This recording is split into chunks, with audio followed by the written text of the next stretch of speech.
Good day everyone. I am the discussant for today and my topic is all about types of assessment. So first I will discuss the assessment. So what is assessment? Assessment is tool to understand how much a student have learned or parang way siya para makita kung saan sila nahihirapan at saan sila nag-i-excel. So, we as a future teacher, we must have or use assessment to guide our teaching and make sure make sure they are learning in the best way. So, there's um, so the first assessment is we have observations checklist. So yes, an observation checklist is a tool used during class. By this the behavior of the child or action, yaon mga need na i-observe ng teachers. So, belong siya sa observation checklist. So, as a future teacher, we must use observation checklist para mas madali nating makita ang progress ng isang kabata at malaman din natin kung ano pa ang kailangan nilang i-improve. So that's for observation checklist. So there's three types of observation checklist. So first is teacher's observation. So is a use to check how well the teacher is teaching.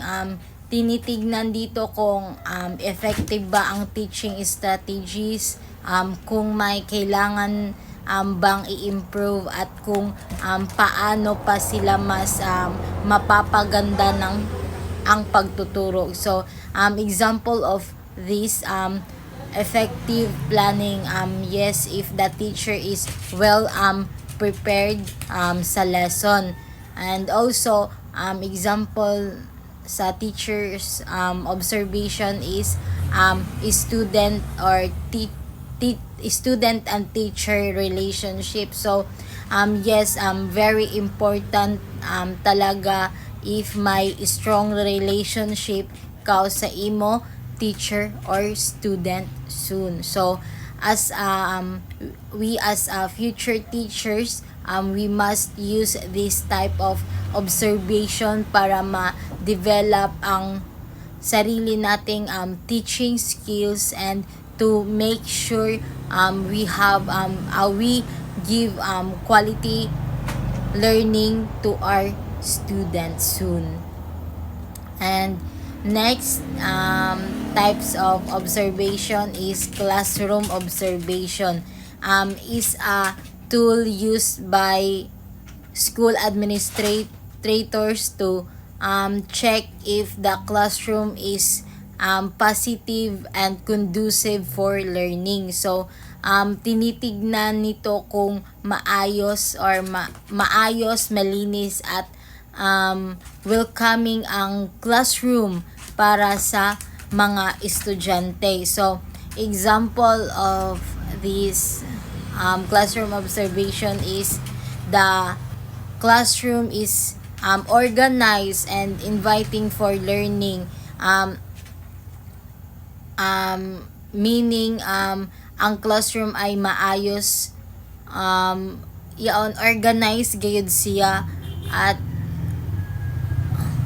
maayos ang pagkakaayos sa classroom ng mga gamit para mas comfortable ang students sa pag-aaral o sa pamati sa lesson, di ba? Kay kung hinlo ang ato classroom is dali da sila maggetan ila attention. So yes, dapat yaon ang mga materials natin ay also appropriate isab sa ila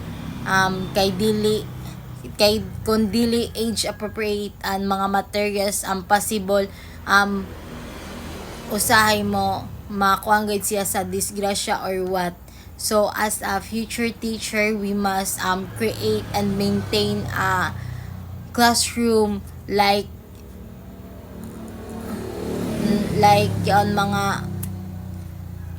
yaon mga layo ng mga hazardous, di ba?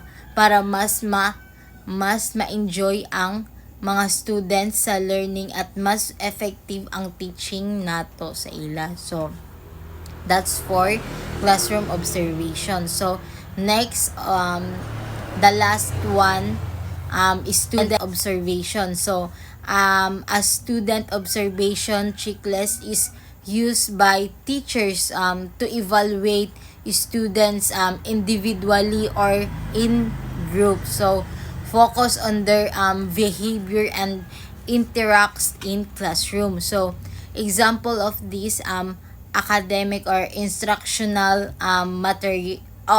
behaviors rather. So tinitignan dito kung paano nagwo-work ang estudyante sa task, ang kanilang mga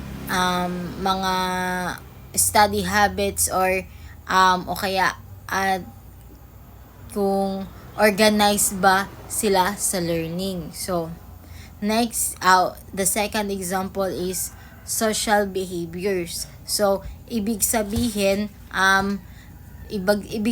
nito kung paano nakikipag-interact ang isa ka estudyante sa ibang tao or sa ibang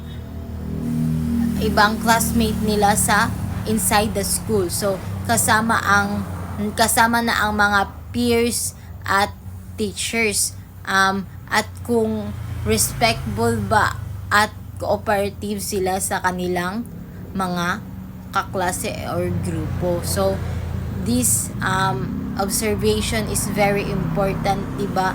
Kasi if hindi natin to gagamitin soon, may possible na hindi natin ma-organize or ma-handle agad-agad ang ating classroom management.